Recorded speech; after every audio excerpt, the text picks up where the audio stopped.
I can't talk. I'm doing a meeting right now. I'm in the middle of I'm running it.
Lisa, I have to call you later.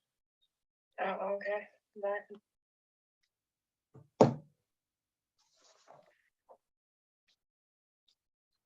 Did you guys get started late or is it just me? We're a little late, but it's not a big deal, Margaret. No, it's okay. I mean, Like we've 1 been- minute. Oh, I thought it started at 6. No. We've 7. been on for an hour, for Christ's sake. Okay, well, Oh, that's well, thank you everyone for coming.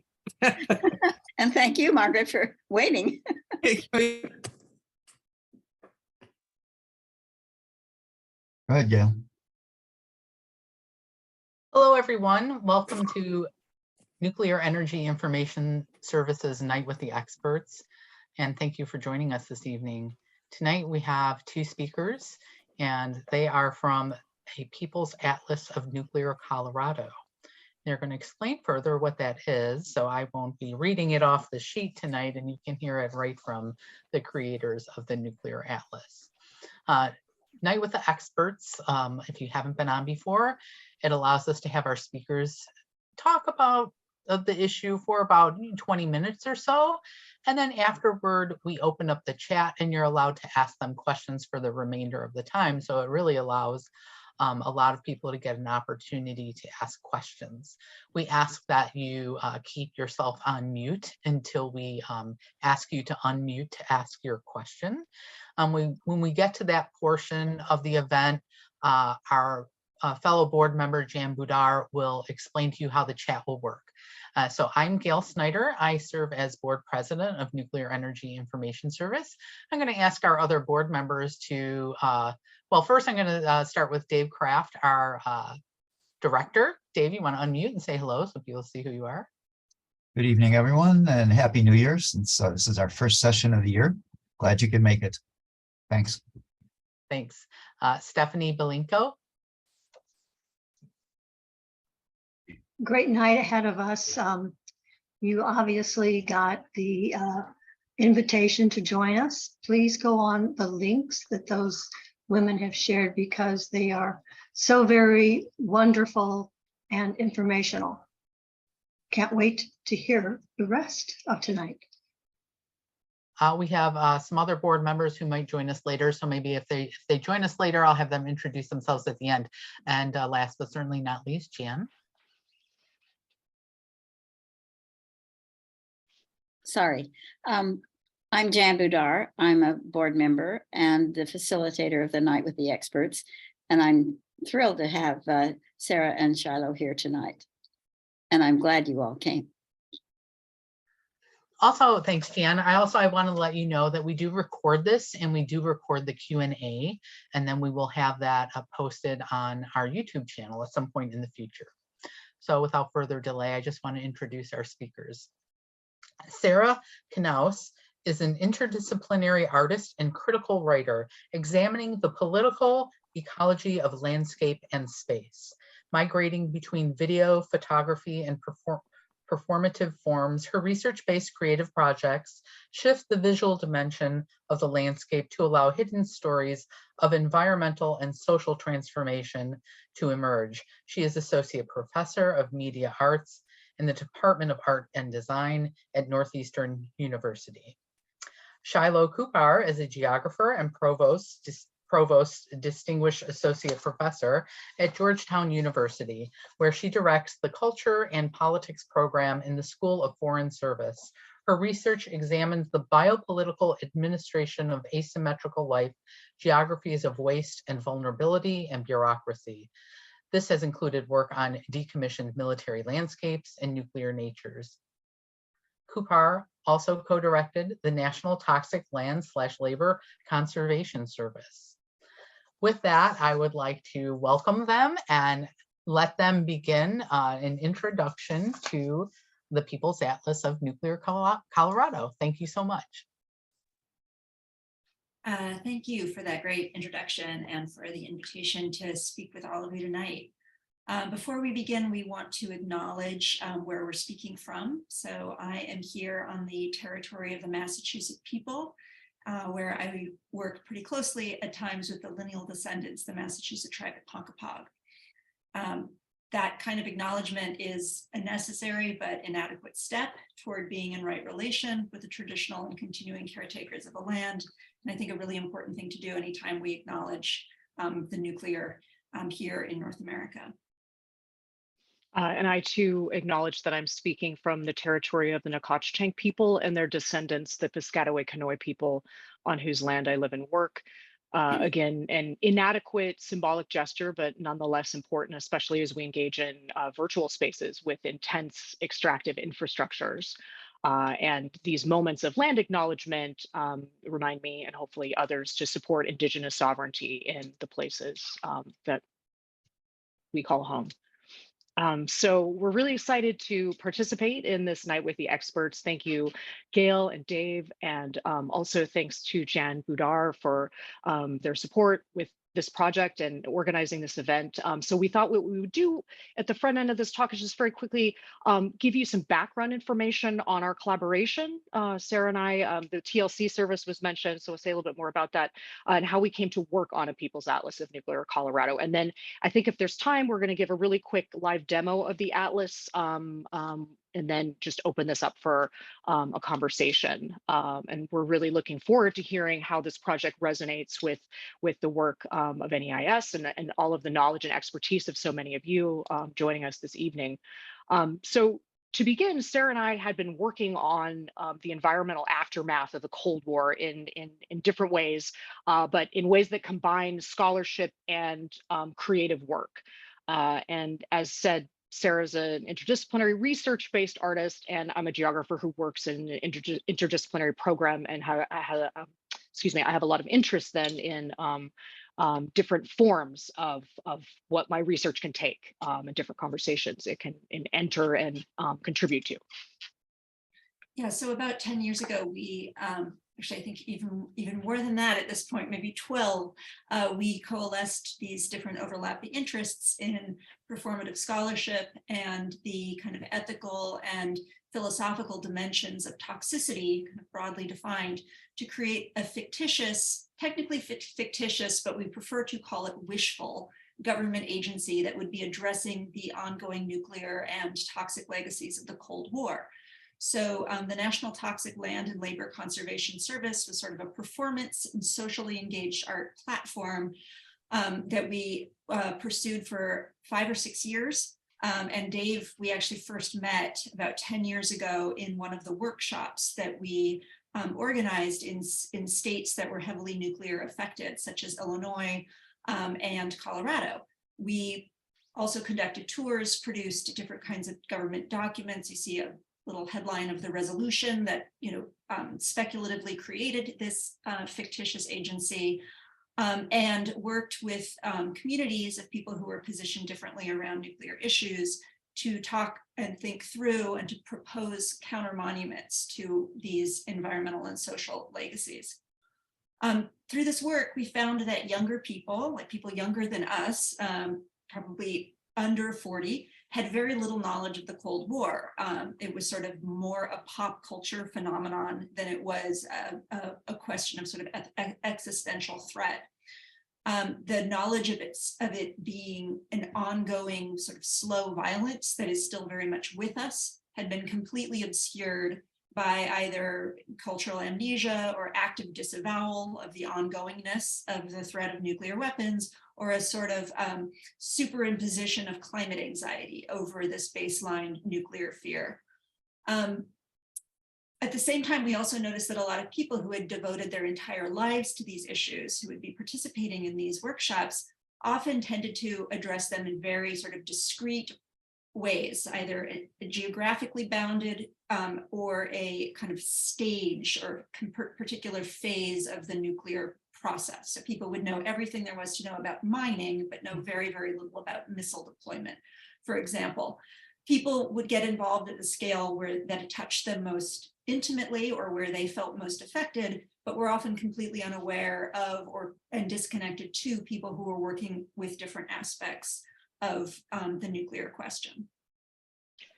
So I want to bring in sort of another element to this as a background to the Atlas. And there's definitely an element of political timing to the evolution of our work from the National TLC Service and its transition then into working on this Atlas project. And from the Obama administration's pursuit of smaller but no less deadly nuclear weapon designs to the Trump administration's push for next generation nuclear weapons, I could see within my immediate sphere in Washington, D.C., where I work and reside, a reinvigorated discussion of, quote, domestic uranium production, often with little knowledge of the actual status of mining and production sites across the U.S., many of which are 60 to 70 years old. And as someone who grew up near two of the major plutonium production sites in the country, first Hanford and then later Rocky Flats in the Front Range area of Colorado, I took issue with the seemingly total lack of understanding of just the basic conditions of these sites and their surrounding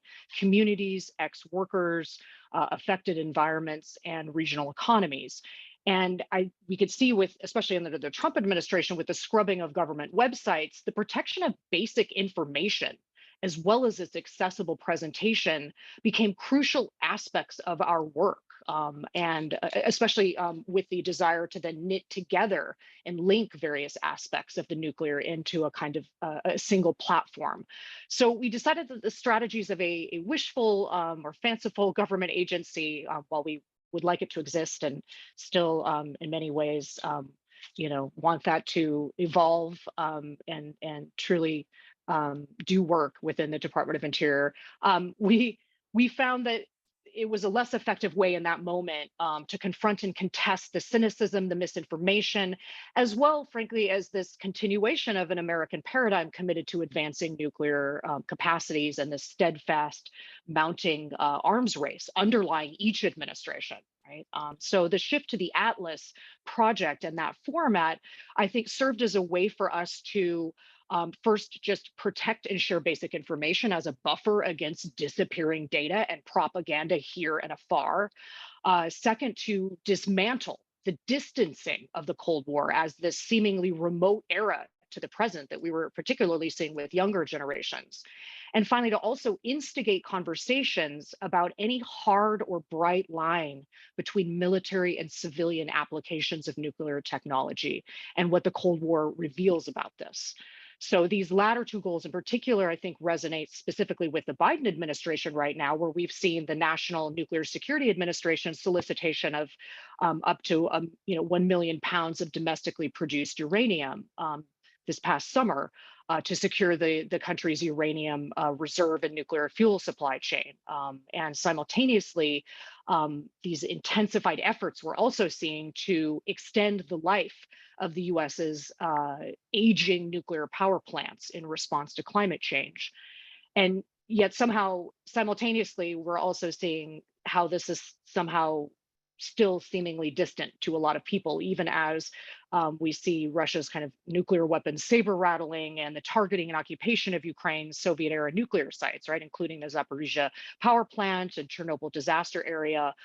These really reveal the ongoing weaponizing of Cold War legacies.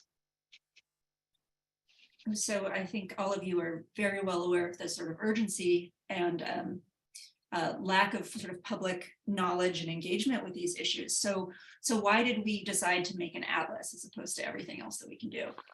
So we found ourselves working in this long tradition of critical and activist scholars who have produced atlases, both print and digital.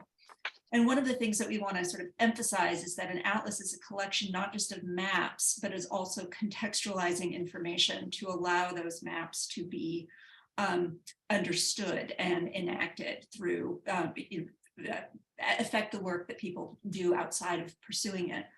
So the atlas is not a linear history, but it's this kind of accumulation of different artifacts, visualizations, and analyses that tend to skip forward and backward in time. It's not a history. It's a collection of resources.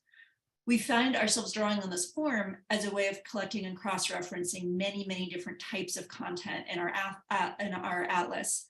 We think of it as a reference work that is designed to be viewed primarily on a computer screen, not a mobile phone. It's not a pocket map or a guide for information sort of in that just-in-time fashion. It has this kind of book-like quality. So all of that was very important to us as we were working on developing the design of the atlas. So what's in it? It's a collection of sites, hundreds of sites in Colorado that have been affected by nuclear activities over the course of the last 75, 80 years. But it is more than that, also a curation of these different materials to understand those sites in the aggregate. So there are both Google Maps and historic artifact maps. There are site histories, not just points on the map. There are also issue briefs that provide context on policy issues and practices that those sites were bound up in. There are a few personal narratives where folks who grew up in proximity to nuclear sites share a little bit about their experiences. There are scholarly essays. So we invited quite a few people, including Yuki Miyamoto, to produce short, accessible scholarly essays on nuclear issues that range from the technical questions about where fallout has been to questions of cultural implications of the nuclear rights of nature, et cetera. And then probably one of the more unusual editorial decisions for something like this was the decision to include contemporary artworks. By that, we mean things like installations, paintings, photographic projects, and poetry that each address different aspects of nuclear Colorado and sort of they open up somewhat to larger issues. And of course, this is coming out of our work together previously in creative work. My primary work is in art. And what we found important and resonant about art is it's this one of the very few socially sanctioned spaces we have in our culture to experiment with the contours of perception and feeling. And that seems to be an incredibly important part of actually reaching audiences, to shape what can be seen, known, said, and felt. We're really interested in talking about this a little bit more in the Q&A, but we feel really strongly that nuclear issues cannot be addressed just through policy or just through sort of information alone, but also to create collaborative platforms to create a new common sense around these issues. So one of the things that we understand the Atlas to be is a continually open-ended platform. We just pushed through another update this week, and we are still welcoming contributions, kind of no matter how long it gets. It can continue to be, it's a people's atlas at any given moment of time, not a definitive people's atlas. Great, and I think before we go into the live demo very quickly, there's another point to touch on, which is why Colorado, right? Why a People's Atlas of Nuclear Colorado? There could be lots of places, right? Which we look forward to chatting more about. One of the things that's been interesting to see is since the closure of the Rocky Flats I'm going to put closure in quotes, cleanup in quotes, of the Rocky Flats plutonium plant in Colorado. Colorado hasn't really been appearing on a lot of the cartographic representations of the US nuclear complex, not as much as it was. But the state really, I think, encompasses pretty much all of the stages of nuclear production and mobilization, right? From mining, the mining of uranium to the assembly of the production of machining of plutonium, assembly of weapons, command and deployment of missiles, and of course the kind of all over de facto waste sort of storage in quotes. So there's already an extensive existing set of communities as well in Colorado mobilized around these sites and issues. But I think due to the kind of black boxing or compartmentalization that often goes on, these remain fairly fragmented from each other. They remain more localized efforts and not able to be in conversation with each other. So part of what we wanted to do, is to build on these local practices and on the ground experiences to offer a kind of a platform that could help connect these efforts, as well as to challenge the kind of isolation of discrete campaigns. As well as, coming from an international relations school, this kind of aspatial discourse that often takes place surrounding, quote, energy and defense. Particularly, again, as a geographer and situated inside of a policy school, I'm just constantly like gobsmacked by how energy is discussed as completely aspatial and ageographical. It's truly fascinating. At the same time, I think what we really wanted to do is to emphasize that Colorado, specifically in the United States, generally is itself always already an international space, insofar as the continent has been indigenous land since time immemorial. Within the familiar territorial outlines of the US, there exist 574 indigenous nations with federal recognition of their sovereignty, as well as 200 or more unrecognized tribes. And many of these, most famously the Navajo, Dene, and Hopi nations, have been some of the most seriously impacted by the so-called domestic uranium production. Again, every time I say domestic, I'm sort of putting that in quotes. There have been an estimated 500 to 1,000, who knows, abandoned uranium mines on the Navajo Nation, and some of the worst mine tailings disasters have taken place on Dene land. And moreover, Dene miners, as some of you might know, have been heavily involved in those mining efforts, more rarely offered any protective gear, traveled throughout the uranium belt that encompasses Arizona, New Mexico, Utah, and Colorado to work at these off-reservation mines. And so one of the most compelling struggles that over the nuclear legacy is the Ute Mountain Utes campaign to close the heavily polluting White Mesa uranium mill across the state border in Utah. And because the Ute Mountain Utes reservation includes land in both Colorado and Utah, we decided to include it in the atlas, emphasizing that the received boundaries of the state of Colorado, right? These land grid. We decided to include this. The kind of received outline of the state of Colorado cannot contain either indigenous geographies or the toxic legacies of uranium processing. And I think maybe, before we switch gears, I'll just say also that place attachment is real. Both Sarah and I have family in Colorado, and while we're remote from that place, we're coming to you here from the East Coast in our respective locations tonight, but we have roots in Colorado. We return there frequently, and those territorial attachments are really ethically important in that they ground us in this place and prevent us from ever treating it like a geographical abstraction. And in the context of nuclear policy discourse, this kind of situated personal connection, I think, gives us a different standpoint in relation to this work. So, okay, I think enough with the preamble. We want to really turn and at least show a bit of how the Atlas works before stopping our remarks and talking with you. So I'm going to switch gears here, and Sarah's going to take the lead, and I'm going to post this in the chat. Where am I here with the chat?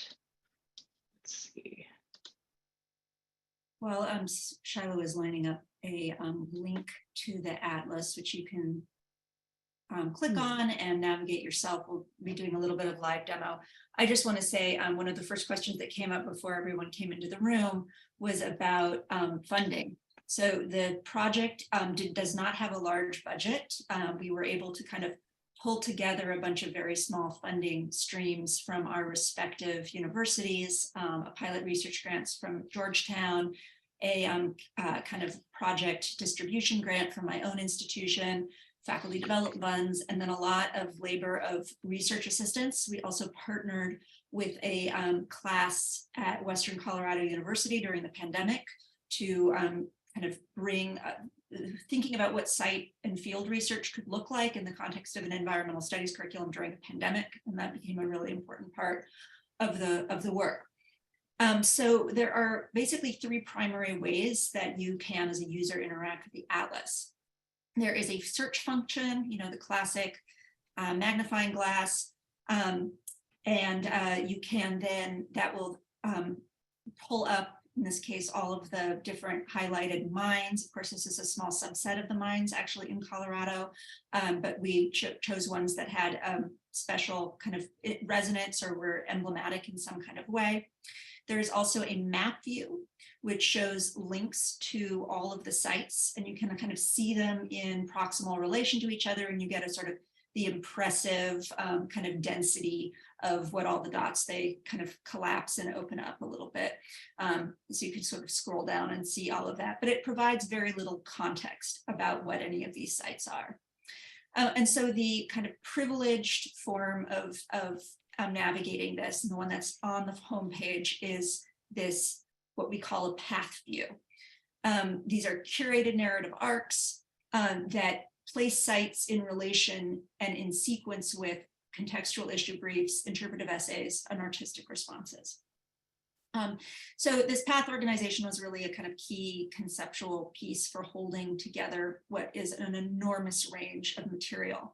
And we conceived of it in direct response to the nuclear fuel cycle and its kind of cradle to cradle rhetoric.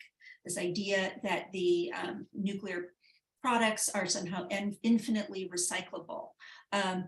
But we expand it on both sides to include both the earth and the future. So we immediately are pushing back on that idea and say, like, look, there's something that pre-existed the nuclear apparatus, and there is a future. There is something that's going to be, this is being passed down to.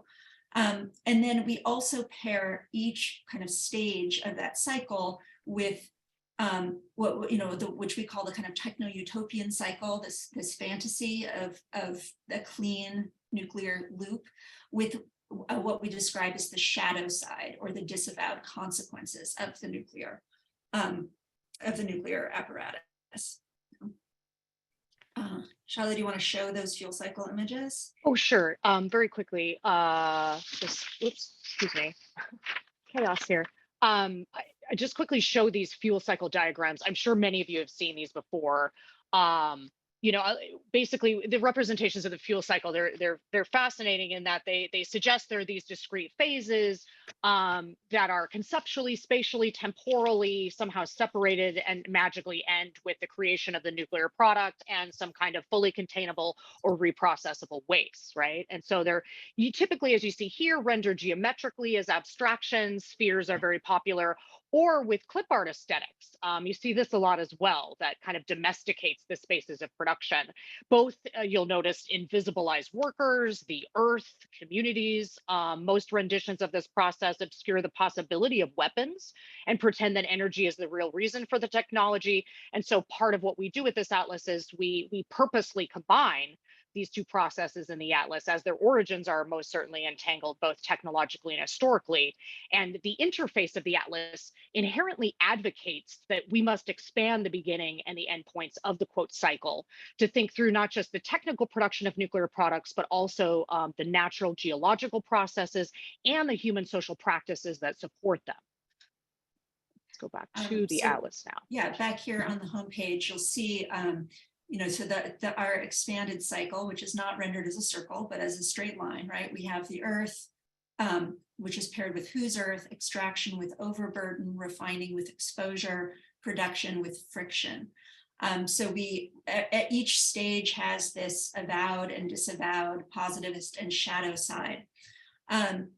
So this is moving into production and friction. So the techno-utopian side is rendered in this kind of blown out white, smooth, linear, seemingly transparent aesthetic. And so I'll just walk through a little bit of the production. The first essay talks a little bit about the what we mean by the nuclear weapons complex, how we use that term to refer to the entire set of far-flung facilities, historically and in the present, the collected technical expertise and the social investments in the nuclear enterprise, both at the height of production and also in the present. You continue on, you get an issue brief about plutonium, like how was it developed, what are its physical properties, its health effects, and the current controversies and issues surrounding the material. And then only after that context is there do you see Rocky Flats, which then this essay discusses the production of plutonium pits at the plant, safety and environmental issues that took place. But Rocky Flats is emblematic of this kind of site that exists in both registers. There's both a way of talking about it that is can't be left out of the kind of techno-positivist utopian vision of nuclear power, but it switches over into the shadow side, rendered visually with this brown kind of earthen colored overlay. Suggested that once you have moved from the shadow, sometimes the same information feels different, it strikes you differently, and it can lead to different conclusions.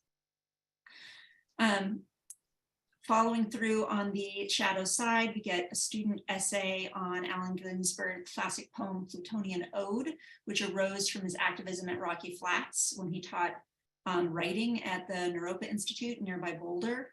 We continue on to another artistic intervention, John Craig Freeman's public art project as a series of billboards about nuclear waste that actually was only put up, I think, a year or so before the raid and closure of Rocky Flats. And then we get to the Rocky Flats raid and closure issue brief, which summarizes the very complex, that very complex story. And then from there, we can go into an essay by the scholar Jen Richter, which looks at the glove boxes and the 1969 fire at Rocky Flats, and these fires that resulted from the purposeful trade-off made by both the Atomic Energy Commission and then the contractors to prioritize rapid production over worker safety. And then we find another art work, Amy O'Brien's installation, which speaks a little bit to the removal of radioactive debris from those fires to disposal sites in Idaho. So she mixes industrial objects of the time and artifacts from Rocky Flats with Cold War era popular culture, all of which is sort of inadequately contained in the gallery floor, right? All of this is all a simulation, but to speak to this era of the domestication of nuclear legacies and the fictitious spectacle of containment, which then takes us to the question of legal regulations on nuclear materials. So how are these actually regulated? So you see in this process that we are moving between these registers, art, scholarship, information, sites, in a way that's very fluid and allowing these different modalities of sense making to inform one another. One of the things that's really important to see here, and that I want to underscore, is that the shadow side is not the negative of this. It's not like all the bad stuff's in the shadow and all the good stuff's in the positivist. Rather, there are different lenses to look at the world. And the shadow side is really the material, political, and social effects that are often unrecognized by the dominant techno-utopian view of the nuclear. So we can think about friction, right, as the shadow side of production that includes both, the problem of waste byproducts, occupational illnesses that occur inevitably when you have nuclear production, but is also the friction of healthy democratic debate, artistic expression, and we can see ourselves here with NEIS. NEIS is part of this world of friction, right? So the world of friction is also very, productive and meaningful and positive. Great. I think in the interest of time, what we'll do is wrap up here and open it up. One of the things to just very quickly, some final points to make is that, many of the sites in the Atlas are not found in a lot of the spatial documentation of the U.S. nuclear weapons complex. And so part of what this does is to really bring to the fore the kind of deeply marked human lives and ecologies, sites that are not on these sorts of maps, and to kind of foreground those. And I think more generally, nuclear governance has forced a compartmentalization that has made it more difficult for activism around nuclear issues to kind of connect in a more comprehensive fashion. Although certainly, it would be great to talk more about NEIS and the kinds of work that this organization does. But what the Atlas tries to do is respond to this by, responding to these kinds of efforts in different sites that may be dislocated in relationship to each other. And underneath this kind of umbrella of this U.S. nuclear weapons complex or nuclear complex more broadly, sites often exist in isolation from each other in different stages and often with knowledge black boxed. So, connecting these sites and people working on these different pieces is incredibly important, and to bring together and seed new understandings between these sites placed in kind of this interface we hope seeds new understandings and also relationships and collaborations between activists, scholars, and artists. So that the Atlas, I think, it responds to the idea of the fuel cycle as one way to understand the sites in relationship to each other within the broader governance, nuclear governance. So in this respect, the interface is the argument, right? We provide dots on the map in the Atlas, but that's not adequate context. So there are these spatial narratives, these pathways.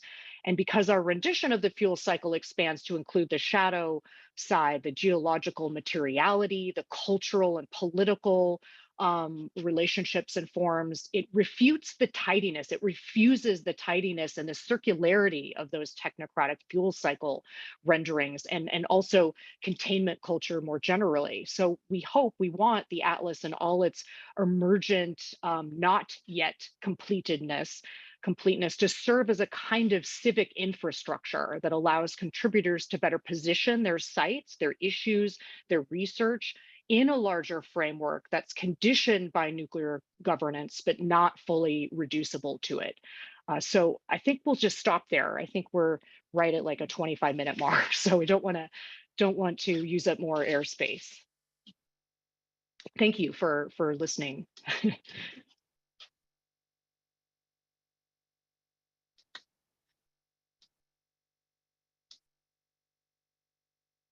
Gail, you're on mute.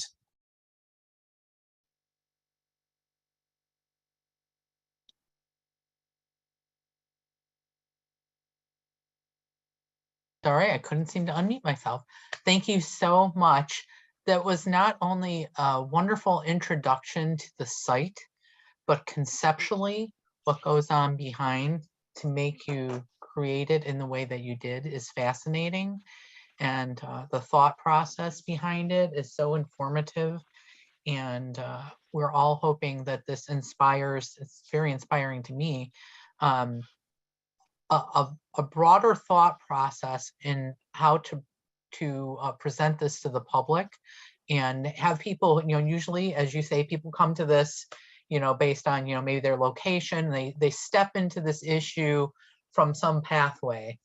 And how do they get a broader perspective of it? I think your site really is amazing. And, when you go into the site without your explanation before, when I've explored it, it's interesting, and it's really interesting now to see the thought process behind how you've constructed and why it's constructed that way, and the underlying pieces and how things are kind of subtly put together to create this thinking of the topic in relationship to other parts of it across, as you say, this larger framework that you're trying put over the nuclear issue. So thank you so much for that. I think it's going to do wonders for this cause. With that, I would like to say that I'm going to hand this over to Jan Budar, and she is going to start the chat. If you joined late, I just want to let you know that this is recorded, and we are now going to open the chat. And Jan is going to explain to you how the chat works and how you can ask a question. Go ahead, Jan. I don't know how to open the chat. Is Dave going to do that, or? Oh, let's see here. Let's see I here. think Eileen I'm going to O'Shaughnessy showed up, right? Whoops. Happy birthday. Good to see you. I apologize for that. I'm just thrilled to see Eileen here. Okay. Now, okay, well, my next job. I got to pay attention to what's going on here. I wanted to let you know that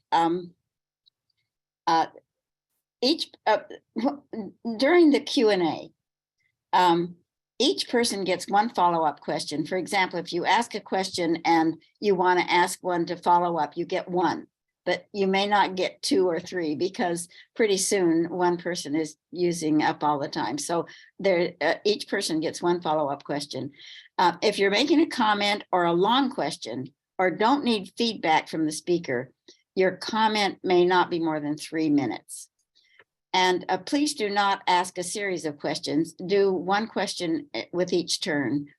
And if you want to get on the stack to ask a question, the most efficient way as far as being recognized, if you go down to the bottom of your screen, there's a little circle with a plus on it that says reactions. And if you click on that, it will say raise hand.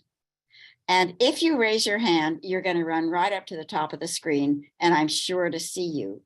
Otherwise, you can put your question in the chat, and I'll try to make sure that that I watch the chat enough to find your question.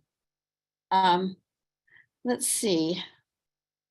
Oh, okay. In the chat, if you want to be on the stack, you just put the word stack in the chat.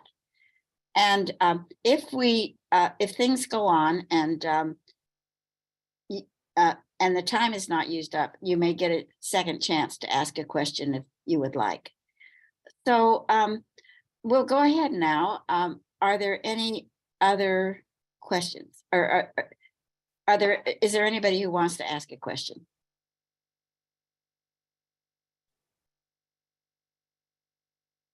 I'm going to look in the chat right now.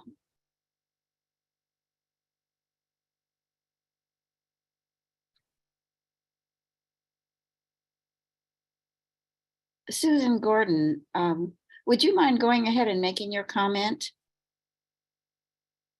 Unmute yourself and make your comment.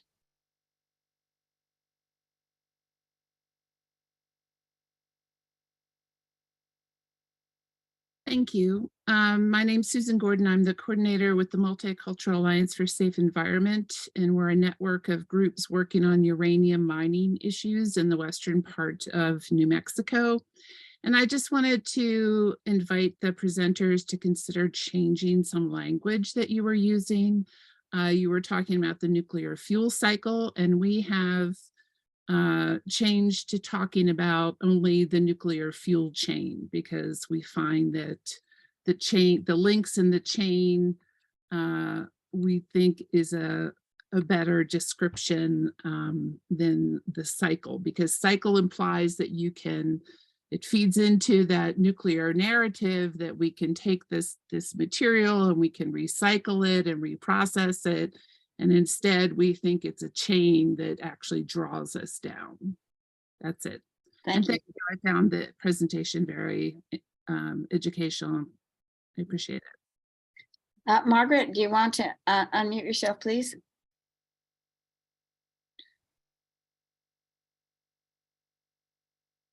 You're still on mute, Margaret. I'm going to try to unmute you.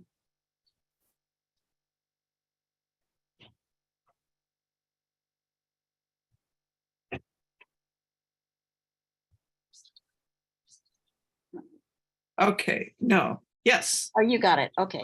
got it, yeah. Well, it said, first it said the host is not allowing you to unmute. So there you go, it's your fault. Yeah, My name is I accept. My name is Margaret Aguilar, and my husband, Frank Aguilar, was one of the founding members of NEIS. He's a bit past that at this point, but there you go. Life happens to us. Anyway, so, but I'm from Denver originally, and I know when we went out there, God, 30 years ago, more than 30 years ago, 35 years ago, we went to a thing that there were supposed to be people protesting Rocky Flats, and they met out on the highway, and there was 5 of them or something. And so I have not been in contact with people because I haven't been back to Colorado for quite a while. And I'm just wondering how many local groups there are, and if there are really large groups of people that are truly, I mean, considering all of the stuff that's gone on since then, I'm sure there are, but I was just wondering what you know about that.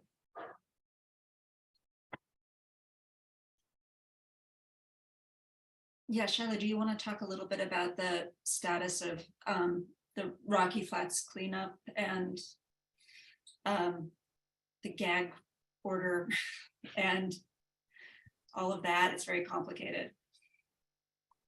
Yeah. Oh, I see. Yes, Rocky Mountain Peace and Justice Center has been a really important, a lot of ongoing work there has been really key to, I think, maintaining mobilization around that site.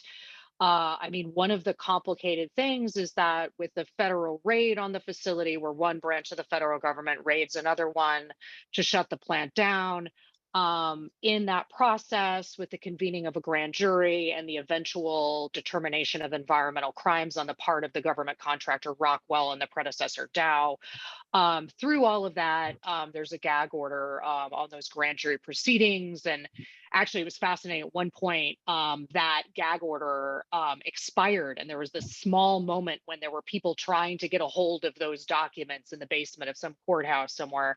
And then quickly that gag order was reestablished. But so there's sort of a lot of, I think, concern over all of the information that was a part of that court case. Like, where are those boxes of files? I don't know if any of you have dealt with the Department of Energy's Office of Legacy Management, but my experience has been that typically files become digitized and thus disappear from public access largely, and or when they are digitized, then the file system changes, and then, like, that's actually something we struggle with the Atlas, is constantly, we just had to go and do a link check on so many things, and legacy management under DOE is constantly moving their files around.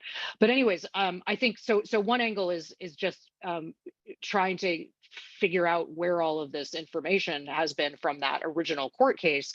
The other one is just, I think, mobilizing around Leroy Moore, who is one of our contributors, who's been heavily involved in the Rocky Mountain Peace and Justice Center, as well as others, nuclear guardianship and so forth. There's been a tremendous amount of mobilizing or attempt to share information, just basic information about how the site, what is buried there on that site post cleanup. Because now there's a whole lot of suburban developments. My father worked at Rocky Flats, and he thought he would be long passed away before he would ever see apartment complexes abutting the boundary of Rocky Flats. And so some of my work has addressed the administration of that area once the buildings had been removed, or rather, some things distributed offsite, many things just buried, in some cases not that far underground on site. I often talk about what it means that that's a nature refuge, and how the site's administration as a nature refuge. But now what there are a lot of suburban development projects all around there, right? Using policies often known as brownfields, right, which give you tax breaks for making unproductive land, bringing it back into private development. And so you have these gag orders now, yet again, on some of these sales of homes in suburban developments around the Rocky Flats site, fine print with people that don't know anything about that site being there.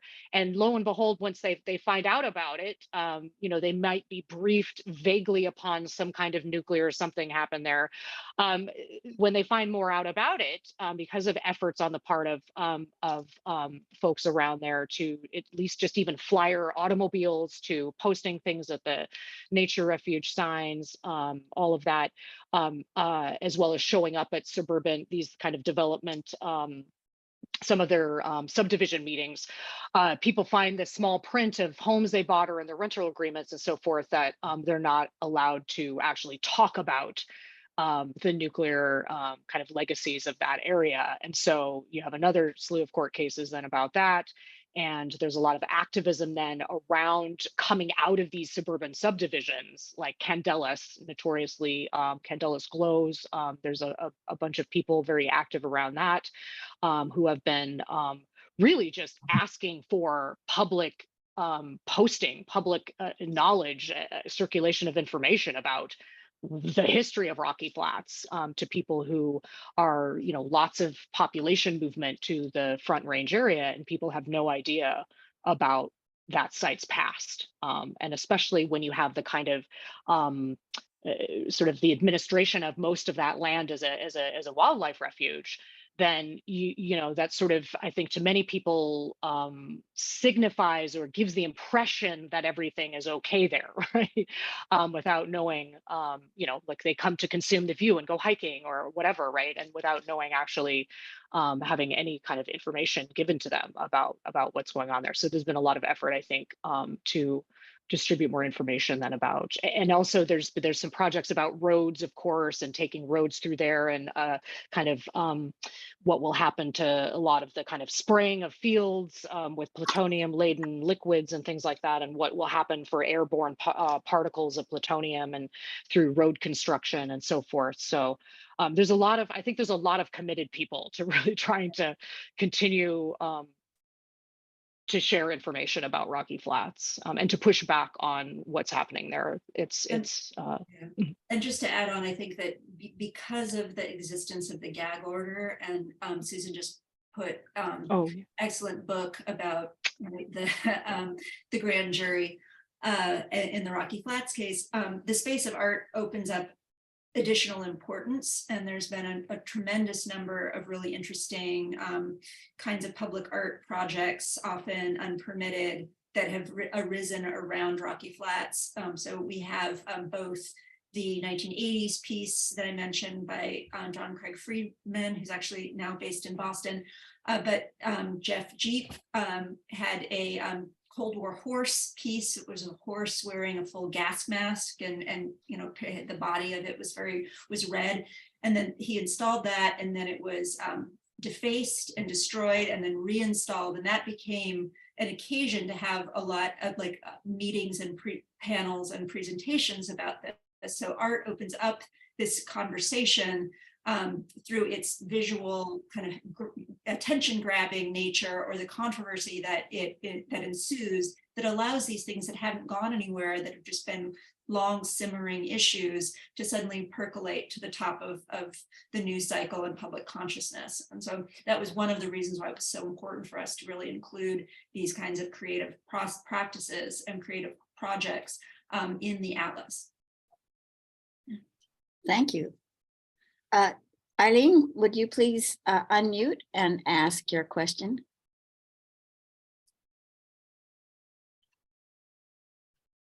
You're still on mute. Let me see if I can help you out. I know. I wonder what's going on that's so hard to get people off of mute. There we go. Can you hear me? yes. Okay, awesome. So thank you so much to the presenters. This was really inspiring, and I'm sorry I was dropping a friend off at the airport, which is why I'm in the car. But my name is Eileen O'Shaughnessy. I'm with Albuquerque-based grassroots group called Demand Nuclear Abolition. And I also teach at the University of New Mexico, so I'm somebody that straddles the world of academia and activism. And I'm just really excited, and I kind of want to hear, I have a two-part question about like how you see this as specifically an organizing or activist tool. And then also how you kind of mentioned how this could link up to other projects, like potentially in other states or territories. And just want to share, I know a lot of people on this call know about this map, but in New Mexico, we used the Sacred Trust map that was created by Deborah Reed, who's a map maker. And that's just a map, you know, it's I guess two-dimensional, but it's kind of similar in the sense that it's trying to visualize, you know, the incredibly devastating impacts of the nuclear industry. So I could see linking that up to what you all are doing, and would just love to hear your thoughts. Thank you so much for your work. Thank you, Eileen. Thanks so much. It looks like Jake wants to ask a question. Jake, can you, or is it Jake 847-2935? Need to unmute. Wait a minute, they didn't answer Eileen's question, which was how do they see the site Oh, I apologize. Okay. facilitating activism? Is that right? So I see it as doing operating in a few different ways. Like this, the site isn't just a piece of information that people consume, and we hope that they're activated through its consumption, but we also think about it as a nested set of collaborations that themselves spark new relationships. In a similar way that the workshops that we were doing in the space of the TLC service were these sort of like retreats for people who are involved in different aspects of anti-nuclear activism or study, to come together and to learn from one another, and to potentially take the germ of an idea that was generated there back to their own work by very much crowdsourcing and inviting contributions, where it's immediately facilitating this kind of skill and knowledge share through it. As a digital project, there's less of the kind of affective richness of like being in a room with people, but we hope that the durability of it as a resource sort of helps to mitigate against that bit of loss.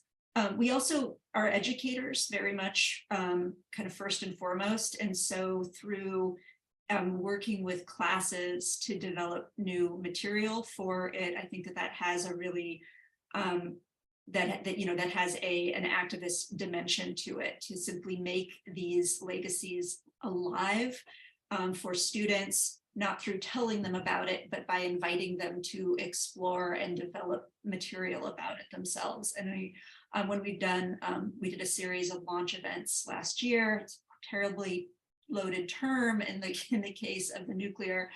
We always invited students to come and talk a little bit about their experience working on this and the ways it really transformed their understanding of their home place. The degree of willful, the gag orders, the suppression of information about these legacies is real, and it has real lasting intergenerational effects. I think anything that can activate people to reflect on that, investigate, and share has value. Good. So the telephone person, I think, is Jake. Can you unmute yourself, Jake? Or if that's who you are?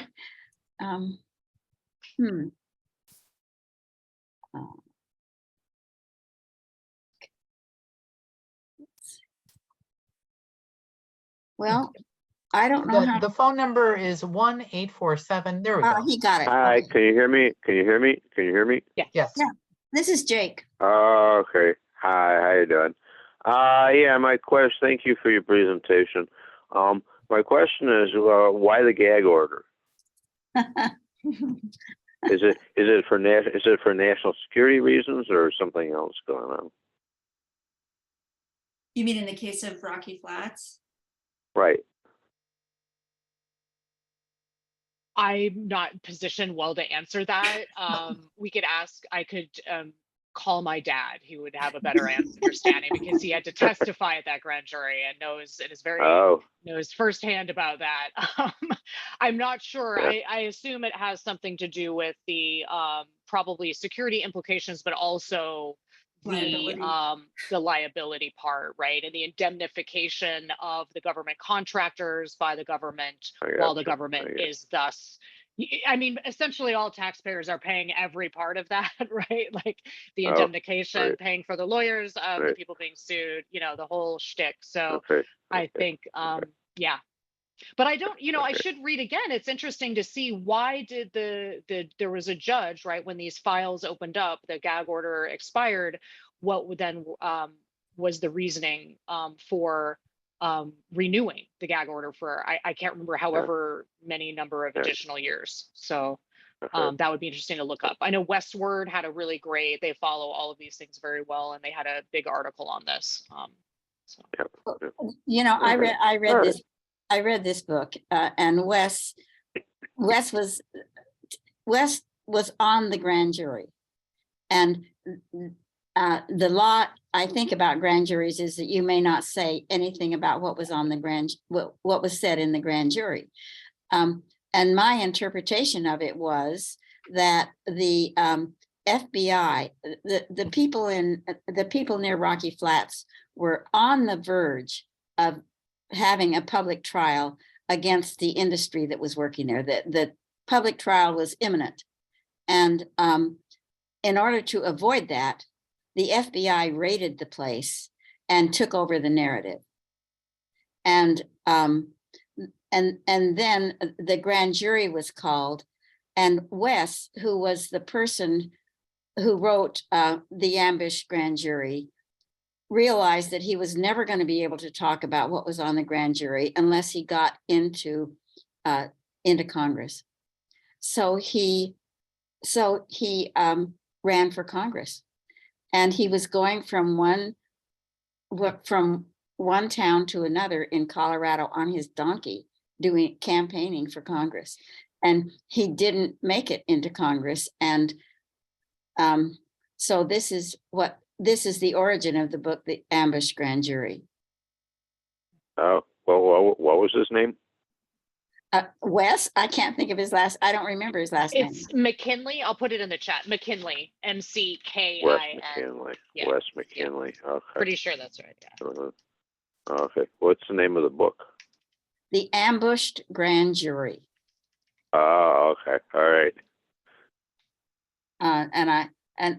Ace looked it up. The Ambush Grand Jury, how the Justice Department covered up government nuclear crime. Oh, interesting. Okay.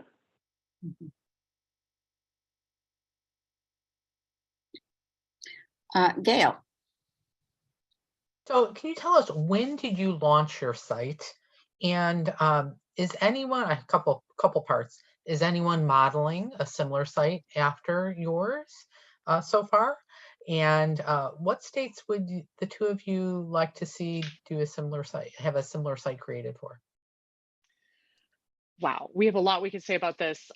Just the first one is easily answered, which is we launched this in 2021, but we had been working on this, oh goodness, how many years? Like 5, 5, 6. I mean, 1 year was completely lost because the grant that I received for my university didn't allow us to set up a team of people to work on this. So one constraint we have is working within the university system in situations where you have to independently contract solo individuals to help you rather than work on a team effort. And the other side of that, I know you didn't specifically ask about academia, but the other problem too that we encountered early on was a lot of, there's this whole realm called the digital humanities, and it's supposed to be taking humanistic critical interpretations of the world, the planet, and to, create more publicly accessible forms and content, right? And engage with the public, more public humanities, right? So I don't want to totalize everything into that category, but one of the problems at my school's interpretation of that has been this assumption that it's a process-based one about research, which is to assume that you do research. There's this thing called research, and then you go and you throw it up on a website, right? And so because of that baked in assumption, that inhibited how we could actually pursue this project, because the process of this project is about these collaborations. It is about kind of an art and research intersection through these collaborations. So fundamentally we were at odds. So we had to figure out a way to circumvent the restrictions of the assumptions of what is like scholarly research, or what is the process that's validated by my school's understanding of what the public humanities should look like. And so we had to deal with that. So that was early on. And then I think, you know, to kind of, I don't know, we could riff a while on this, but I don't think Sarah and I have an interest in actually, you know, we're interested in consulting and working with other communities. We think that these projects could take different forms elsewhere. We've had a tremendous interest across a range of folks, from, you know, a community in Guam working on a military atlas to some folks that we talked to in an art workshop in Miami who were from Venezuela who wanted to talk about atlas projects, to all sorts of connections in the kind of interior, so to speak, of the US. But I think at this stage, it would be, we don't see this as kind of like parachuting into a space and then like it has to be ground up, right? It's this, we come to this work and this project through this earlier work, as Sarah said earlier, through these workshops that we had done, and the groups and relationships that we had formed. And then that has grown through additional pedagogical kind of working with students and classes. That's grown further through those partnerships with educational institutions, museums, public libraries, and so forth. So Sarah, I'm sure you have other things to add. One of the things that is so chilling about the nuclear complex is that you could make an atlas about almost any territory, with almost any jurisdiction within the United States, and the issues may be more acute or more sort of quiet, simmering, but there's no place that isn't touched by that, and that was like by design. All right, in order to build support for this, it was important to spread the jobs around, right? And so at every place there that existed, there's also some level of risk or danger. So I think one of the things that we, you know, St. Louis would be making a nuclear atlas of just St. Louis and the St. Louis suburbs would be an extraordinary thing to do.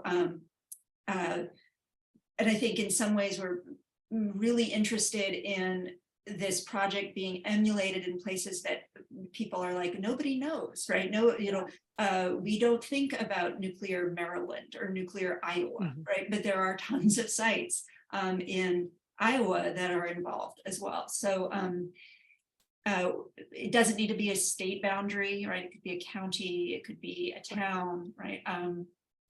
But it is highly replicable, but will always look different depending on the constellation of people and issues.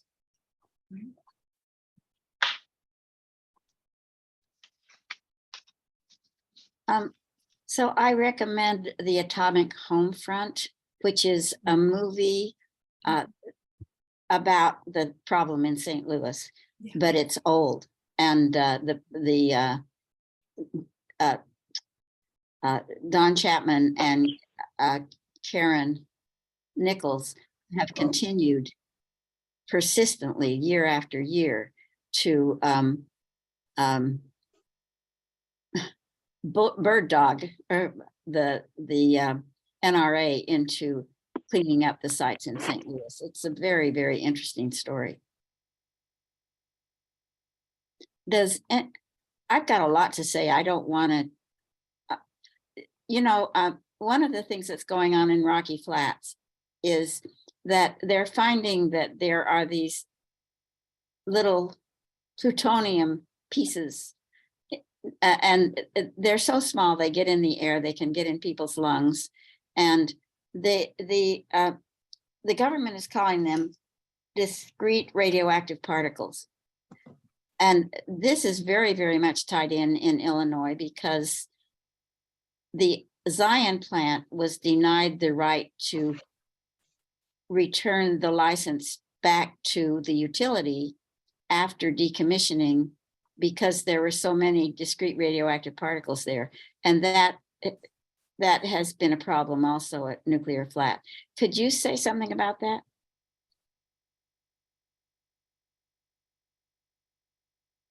Always awkward to know who's going to speak first. I mean, this is very much, this was front and center with the issue of road building around the Rocky Flats plant, what happens when you scrape up the soil. And we all see in an arid environment where particles, dust on the Front Range is a huge issue.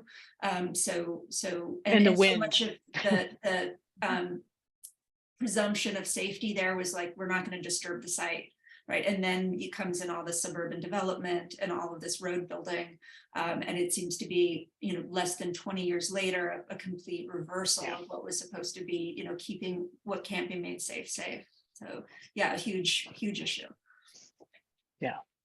I put a link in here to Leroy Moore's book, Plutonium and People Don't Mix. And he writes a lot about, he's had longstanding essays about these plutonium particles on the loose and how, especially with the road issue and developments that are going on around the site that Sarah just spoke to.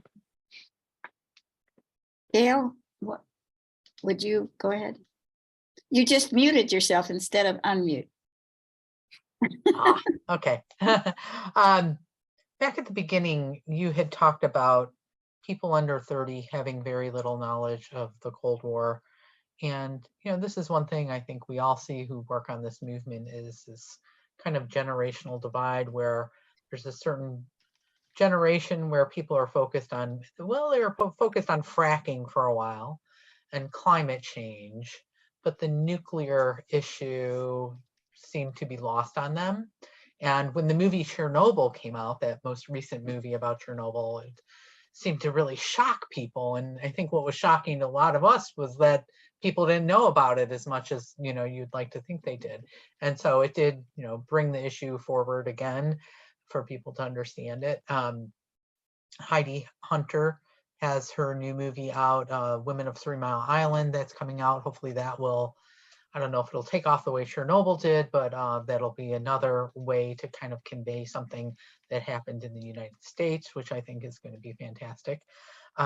So where do you see, since you have students who are younger generation, where do you see this issue going with them, and what do you think it's going to take to open their eyes about it? People who are not in environmental studies or in some pathway that would naturally lead them to that. I mean, you hate to think, oh, it's going to take another accident, but you think with what's happening in Ukraine with Zaporozhye, that maybe that would bring things to the spotlight. But it's really hard to know what it's going to take to energize those next generations. Any thoughts on that? Yeah, I actually have a few thoughts about it. I think that what I see mobilizing younger people now is the desire for a really wholesale social transformation, and for these issues to not feel like they're discrete things that get worked on in isolation. So we are going to work on nuclear issues in isolation from questions of like, how do we build an equitable economy for everyone, right? We know that those things are connected, but a lot of the kind of traditional organizing model around things has been said, don't muddy the issue, right? Like keep it clear so people know like what should you show up, what are the talking points, what do we want to have be done, and I think that it almost intuitively and then through a process of education, students are coming up with a language that is really wanting to see a much broader social transformation. And we see this with the rise of like the DSA and their incredible success at organizing among people in their 20s. So I think as much as possible as we can build these connections from one issue to another to say like, no, you know what, nuclear energy isn't the solution to climate change. right? Because it comes from somewhere and it's going somewhere. What can we do to equitably move our society away from being dependent upon continual growth, right? And what would be the benefits of that? And then how do we understand these issues in relation to a broader social vision of flourishing? And that like we need that so much. We need to not just be against things, but also for things. And that, I think, again, is right. That's what the vision that art offers us. It gives us something to be for, and not just things to be against. And so, you know, that's very airy and general, but that's what I try to, that beautiful vision to move forward to, and then find your little place where you can you know that you're going to do something, and there's always connections and tentacles to everything else. Thank you. Shiloh, did you want to add anything? Yeah, I love that answer. Thank you, Sarah. And I think I have like maybe another entry that I found really interesting just in giving these talks about the Atlas and talking to students about it is, and we just encountered this recently when we were giving our first in-person demonstration of the Atlas at a talk at CUNY. So we were in New York doing that, and one of the students asked us after our discussion, kind of at the very end, about COVID-19, and so their way of thinking about, you know, we had someone in the audience who explained that she had done the duck and cover drills and all of this, and like really lived in everyday form of fear about nuclear bombs and fallout and so forth. And so there was this interesting kind of exchange or way that this you know younger student then was saying, oh, then is like COVID then the new everyday fear that we have. And so that was an interesting moment to also just draw some connections between not necessarily with the Atlas and its kind of map and sites, but more again with the kind of reimagining of how to make sense of nuclear issues that the Atlas does through a lot of the artwork and so forth, which is to, I think it raised this question of, you know, what is the relationship then between, say, health and everyday kind of feelings with these kinds of large scale, overwhelming crises, right? And I think that that discussion led to thinking about some really concrete ways that, well, for instance, parts of the nuclear complex are involved in biomedicine and making like actual linkages then with medicine, right, and nuclear projects, to also then thinking about the kind of compartmentalization that we often participate in, actually just to kind of go about our daily lives with these large scale crises and anxiety about that. So it was, I think, a really good, it had not occurred to me that COVID was weighing so heavily. I mean, it occurred to me, but it really was an interesting way to kind of make some linkages about both the kind of empirical relationships between, say, the nuclear weapons and nuclear energy, and this kind of securitization of the environment, of health, and so forth, but also then to think about the ways we try to dwell in, live with, and work with these crises and to facilitate change within them. So I saw that as like a really interesting moment in giving these talks to young people.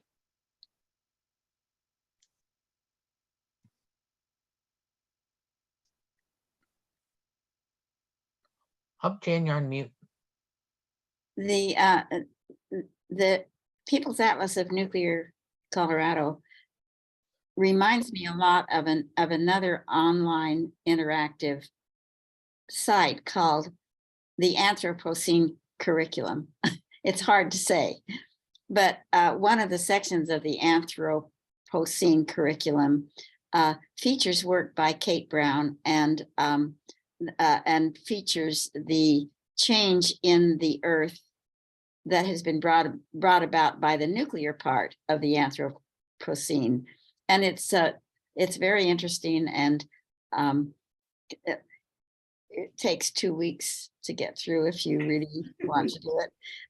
But anyway, these kinds of new to me things that you do online and are interactive are just are coming along, and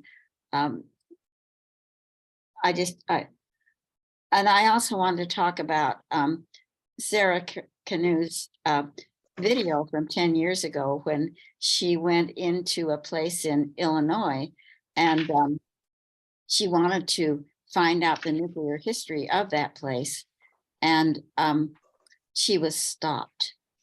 And so she did a video. It doesn't say in Crab Orchard, it says around Crab Orchard, because she was not allowed to film in Crab Orchard. And it's a very interesting story of how she was thwarted in trying to, anyway, could you talk about your video, Sarah? Sure. Yeah. Shiloh's in that video. Yeah. It was one of the ways that we got to know each other, actually. So Crab Orchard National Wildlife Refuge in Southern Illinois is unique among federal wildlife refuges in that its governing documents require that it host active industry within it. And since it was made out of a former World War II era munitions plant, it is most suited to continuing to do military production on site. And that has been for many decades the creation of depleted uranium munitions, which at the time when I was living in Southern Illinois were being used in Iraq, right, to arm the Bradley fighting vehicle. And so like the wildlife refuge is a known Superfund site. The depleted uranium is not one of the acknowledged contaminants at the site. Instead, it's heavy metals, PCBs, dioxins, various things from, half a century of military contracting. But in a very important kind of intersectional moment, a portion of the wildlife refuge was actually extracted and turned into the first federal supermax prison in the United States, Marion Federal Penitentiary, which got its water from the Superfund contaminated lakes at Crab Orchard until the late 1990s. Right, and so the around Crab Orchard, begins with this knowing that there was depleted uranium munitions being produced there, going there, trying to like taking photographs. Photography is one of the preferred recreational activities there, as long as you don't point your lens in the wrong direction, right? And then getting both stopped and then actually having the FBI stop at our house to ask questions about what we're doing there. And so, I'm the kind of person where if the FBI asks you what you're doing, I'm like, oh, that sounds like a promising avenue, right? We should do more of that. Inquire, there's something there. And so the film was very much the process of trying to understand like what not just was happening at Crab Orchard, but what its sort of broader implications were about the ways that the government treats nature, the way the government treats people who are incarcerated, the ways that the existence of this space as a space of recreation and natural beauty kind of contributes to a kind of greenwashing, cover-up of the contamination that's actually existing there, and how that connects to like various vectors of racial and economic oppression in Southern Illinois. So it's free on Vimeo. I also made a short film about Pawnee National Grassland, kind of in parallel to working on the Atlas. That came out in 2019. It's about a 20-minute piece looking at the mining, the fracking, the missiles, the ranching in this area in northeastern Colorado. Yeah, the contradictions of that site are really mind-boggling. It's wind power generation, hydraulic fracking, active nuclear missiles, cattle grazing and hiking, all in the same place. Can you put the link in the chat? Yeah, let me, don't think I have that open, but I can find it pretty easily. Yeah, well, you look for that. I'll just say, I mean, that was one of the things that really, I think, drew me to, I can't remember when exactly we met, Sarah, but I was really, I think in some of these talks, we've then reflected upon some of that earlier work, and it had not occurred to me. Well, I mean, at the time, I just really appreciated, as someone also working on similar former military lands converted into wildlife refuges. I just really appreciated the way that this film that Sarah really kind of, I think, captures this the disturbing, seemingly impossible, but not contradictions of this kind of governance, of governing these places as nature refuges, as a supermax prison, all of these things that is in the same geographic location, right?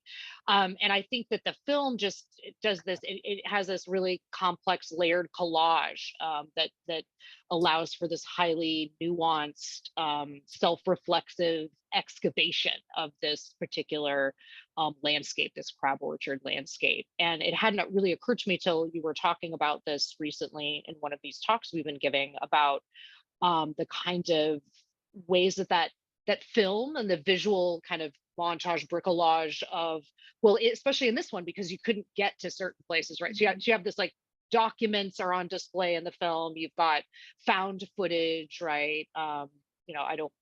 All sorts of tangentially related sites, right? That you have kind of put all into an assembly without film. And that really, I think, is such a cool way of also, for me, to think about the atlas too. And one of the things that I really value is the kind of multiple voices that are found, these different materials, these different voices, these different types of information and formats that are all kind of put together into this place. So it's not just one, master narrative of like how to think about everything, but there's a lot of different kinds of materials that are in there and in conversation.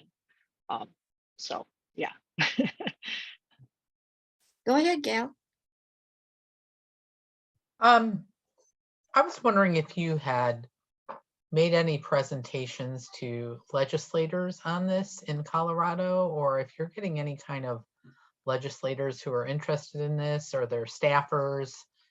Have you pitched it to them in any way or tried to present to them, or just kind of curious if you're getting any kind of response? That's a great question. And it's, at least for me, because I'm mostly an artist and academic, I tend not to like move in those spaces or even think about them. But that isn't to say that we haven't ended up being in dialogue with people who are more local, involved in politics more locally, right? So both during our workshop and then later, some of the writing in the atlas was actually contributed by a city council person in one of the Western Colorado counties, or no, was it city council, or it was city council? Sorry, it was like county commission or city council. Yeah. And so I think at that level that there's been organic kind of involvement. But I think that's a really interesting suggestion. Yeah, at the scale of the larger state legislator scale, I think it's mostly been, we've worked with some regulators of some sort, but not the kind of legislative branch. So that's a really interesting point and question. Yeah, possibility. Yeah, most legislators have either themselves, if they're not up to speed on energy issues or these issues in particular, they'll have a staffer who is kind of their go-to person, and sometimes just reaching out to that staff person with the information that you have is sometimes critical to kind of getting it to that next level. So I don't know, you probably could, there's probably someone in Colorado who already has all those resources lined up and could maybe forward this site onto them and let them know it even exists, because that's, part of the challenge we always have is there's new elections and new people are in office, and they come with different skill sets and different knowledge, and a lot of times there's big gaps. They might know one little piece and not the other, and this is the kind of site that fills in those gaps. Thank you for that suggestion. Yeah. Thank you. Before I call on Jake, I'm just going to say a couple of things, and that is, I personally am living on Potawatomi land, and I wanted to mention that because I don't think about it usually, and I think that I wanted to say that our next Night with the Experts will be Albert Carvelis to talk about carbon capture. And after that, we're going to have MV Romana in March, and he can talk about anything, but I'm thinking that by March, we're going to be really into small modular nuclear reactors. And so, Jake, can you unmute yourself and ask another question? It's not so easy to unmute. Oh, there you go. Hi. I was going to say, I don't know how it is in Colorado or here in Illinois. It's good to talk to the legislators, but most legislators react to people who have something to give to them. It's called follow the money. So, yeah, we're up against a big lobby that has a lot of money. Is what I'm saying.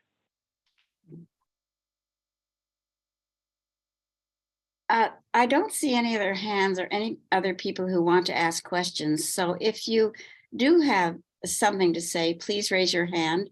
Otherwise, now I'm turning this back over to Gail, and it is 8:30, which is our advertised time. Cutoff time. Yeah. Yeah, and Jake, yeah, it's constantly a challenge, coming up against lobbyists and the industry that has a lot of funds. But that being said, there are a lot of legislators who are concerned about different aspects of these things. They have their constituents who are approaching them. A lot of legislators, if they live in Colorado, they could be negatively impacted. So they want to know what's going on in their community. If they have, if they live near Rocky Flats, they should know what's going on. So, you have to just keep trying, and it's just funny. You never know. You make an assumption sometimes that somebody doesn't care or they're not listening, and you just give your information, and then lo and behold, a couple months later, you get a phone call because an issue has come up that they want to know about. So all you can do is just keep at it. With that said, I don't see any more pressing questions. I just want to let you know we do save the chat, but if you would like to save the contents of the chat, and thank you everyone for contributing, you can click on the chat, and if you go down to the bottom of the chat, it's so hard to see. There's 3 little dots. They look like an ellipses. And if you click on that, it'll allow you to save the chat. If you're not seeing it or it's not coming to you, just contact us and we'll send it to you at our email address, which is neis@neis.org, which is simple enough. Dave has rejoined us, thankfully. Dave, I don't know if you heard, but Jan had already talked about what's coming up next with Night with the Experts. And I don't know if there's anything else last minute information you would like to. Yes, a couple of things. Thanks. And again, I want to thank the 2 of you for joining us. It's really great to see that after 10 years, you're still hammering away at this. And I just want you to know I personally appreciate that very much. And as I told you earlier, had a real ball when we did that event 10 years ago in Champaign-Urbana. So thanks for that. Yeah, a couple of things, some announcements. Today, I'll do this as a share screen, actually. Today, the World Nuclear Industry Status Report was launched. Let's see if I can get this up here real quick. This is an annual compilation of nuclear power worldwide, what condition it's in, construction, closures, the whole deal. And it's done by very reputable independent researchers, well-funded, and they released the report today. It's about 400 pages long, lucky you guys, but there is a link in the chat. So again, if you haven't saved the chat, please do so, or we'll send it to you. This comes out every year and it is a wealth of information. So we wanted to call attention to that and invite you to get a copy. So next thing I wanted to mention is next Monday, we are going to reinstitute the Meme the Media program, which we launched late last year. This is an opportunity for you to learn some media skills and immediately do things like write op-eds, letters to the editors, comments that you can post to YouTube on various nuclear topics. It's usually a small group, but we can sometimes break up into the breakout rooms and work on scripts, work on memes. And we really want to go after the media and get our memes out there to replace theirs. So that's the purpose of the event. I apologize to you all for being very late about getting the announcement out on that, but you'll be getting it either tonight or tomorrow. And we hope you can join us at 7 o'clock Central Time, Monday evening. There will be a link in the information that we send out. And Jan already invited you to the next 2 Night with the Experts, so that's really good. So again, thank you for coming, and thank you, Sarah and Shiloh. So good to see you again. Wish you a lot of success with that event, and hopefully the rest of you will join us next month for a Night with the Experts. Great. I'm I- going to just ask Sarah and Shiloh to stay on for a moment while everyone else, I want to just thank everyone for coming on tonight. But if everyone else can sign off now, and Margaret and Frank, it was so good to see you on here. And Well, I wanted to mention that the Night with the Experts is at 7 o'clock on the last Thursday. I don't know if everybody realizes that that's when we have it. okay. And then let's see. I think everyone's signing off here. Yeah. Okay. So I think it's down to just getting down to it here.